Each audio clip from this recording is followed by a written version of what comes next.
Nauwi sa pisikala ng away trapiko ng dalawang motorista sa Maynila ang nanapak na lalaki na kauniporme pa ng pulis na kalaunan na pag-alamang peke pala. Live mula sa Quezon City, may report si June Veneracion. June? Jessica, maging ang Philippine National Police ay nag-iimbestiga na rin sa viral video kung saan makikita nga ang isang lalaking naka-police uniform na nananapok sa isang motorcycle rider.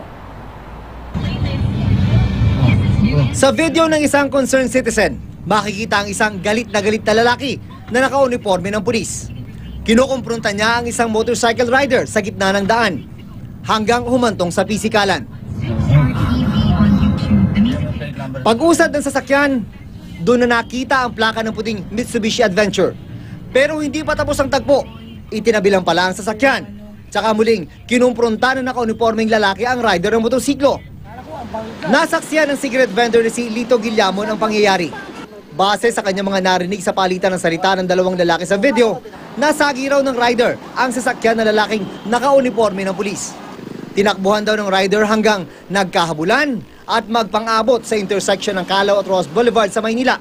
Sabi na ng pulis, gusto magsuntukan talaga tayo para mamanos tayo Sa record ng Land Transportation Office, dito nakatira ang may-ari ng sasakyan na ginamit ng lalaking naka-uniforme ng pulis. Tao po! Tao po! Tao po! Walang tao. Nakapangalan ng sasakyan sa asawa ng lalaki. Ang lalaking naka-uniforme ng pulis na kilalang si Gaylord Santos. Pinuntahan din ng mga pulis Las Piñas ang bahay ni Santos para mag-imbestiga. Sa ngayon, alamin pa namin kung talaga bang pulis itong tao na to.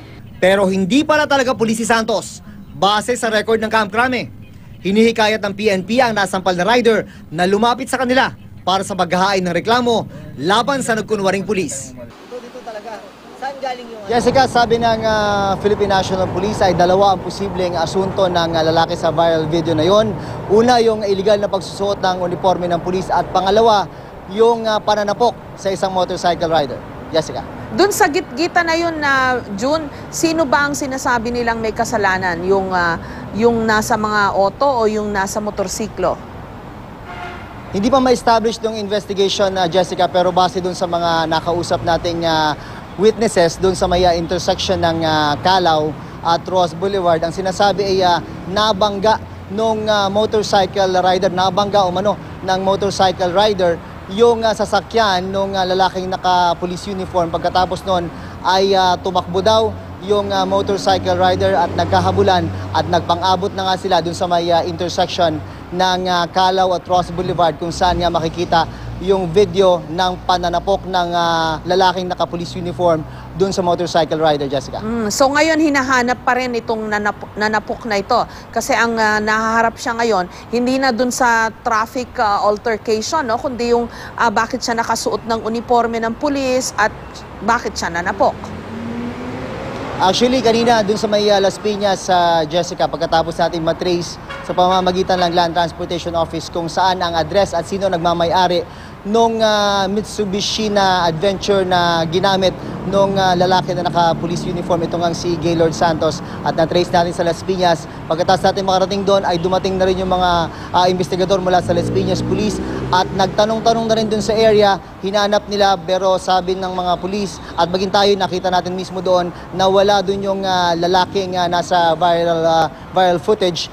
Pero ang sabi ng mga kapitbahay niya ay yung lalaki daw na yon at maging yung kanyang asawa na siyang may-ari ng sasakyan ay naandun daw sa bahay na yun sa Las Piñas kagabi. At nagtanong-tanong din yung mga pulis doon sa area at ang nakalap nilang impormasyon, Jessica, ay itong lalaki daw na ito ay dati daw o anak daw ng isang dating chief of police ng Pasig City at medyo doon base lumalabas sa kanilang investigasyon, medyo bad daw yung reputation itong mama na to doon sa kanilang komunidad, lalo na pag nakakainom, Jessica. Okay, pero buksan din natin ang ating himpapawid para sa kanyang panig, no? Oras na gusto na niyang lumitaw, nahanap din siya, bukas ang ating platform para sa kanyang panig. Pero Jun, mabanggit ko lang, no, palaisipan kasi parang walang linggong dumaraan o halos araw-araw meron tayong binabalitang ganito. Yun ang mga nag-aaway sa kalye, yung mga naggitgita, nagsampalan, may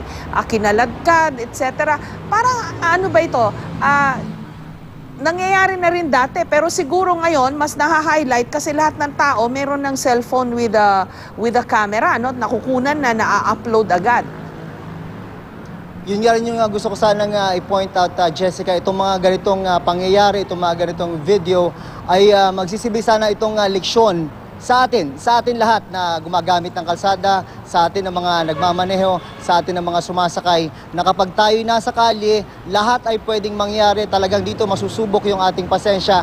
At sabi nga, lahat ng mata ngayon ay nandyan na. Dati kasi limitado lang. Minsan yung media lang, yun lang inaasahan na makakapagbalita. Pero ngayon napakalawak na, ang dami ng pwedeng paglagakan at paghainan ng mga istorya, mga video, lalo na dyan sa social media. Talagang dito masusubok yung control natin, yung pasensya natin, lalo na tayo pag nasa lansangan. Kaya siguro sa ating lahat, kung sakaling makaengkwentro tayo ng mga ganyang sitwasyon, mainam siguro na tayo huminga muna ng malalim. At ang pinaka siguradong sinasabi ng mga eksperto, Jessica, na wag lalabas ng sasakyan kapag nagkaroon ng experience na ganyan. Dahil pag lumabas ka, lahat ng posibleng mangyari ay maaring mangyari. Jessica? Yun nga lang, no? Tama ka dun sa punto mo. Pero alam din natin na yung problema natin sa traffic, hindi lang dumoble, trumiple. Ang init-init pa ng panahon. Siyempre dahil masikip ang kalsada, maraming problema sa kalsada, mas mabilis uminit ang ulo ng mga tao ngayon, yung kawalan ng disiplina, lumalala. All these factors, no? Tapos on the one hand, may video camera na ang lahat, isipin na lang natin yun. Baka dapat takutin na lang din natin yung ating mga sarili, no? Kasi lahat ngayon, pwedeng i-video. To prove a point din na dapat kasi dagdagan pa ho natin yung baon nating pasensya. Yun talaga, Jessica. Imagine mo kung ang sarili natin ay malagay dun sa sitwasyon ng mga nabivideohan na yan, kung sakaling makot tayo dun sa isang sitwasyon na talagang unguarded yung sarili natin at madala tayo ng ating emosyon, napakahirap i-handle ng mga ganyang pangyayari na mavideohan ka at ikalat ka sa social media. Lahat na pwedeng meron nga na pwedeng mag-react ay magre-react. Kaya itong mga kondisyon talaga natin sa kalye, kailangan talaga siguro suck it up na lang natin at talagang learn to live with it kasi nandito na yan wala na tayong magagawa. Diyan yung problema ng trapiko, apakainit ng panahon. Kung dadagdagan pa natin ng init ng ulo, saan tayo pupulutin? Tama. Jessica. Maraming salamat sa'yo. June Veneracion,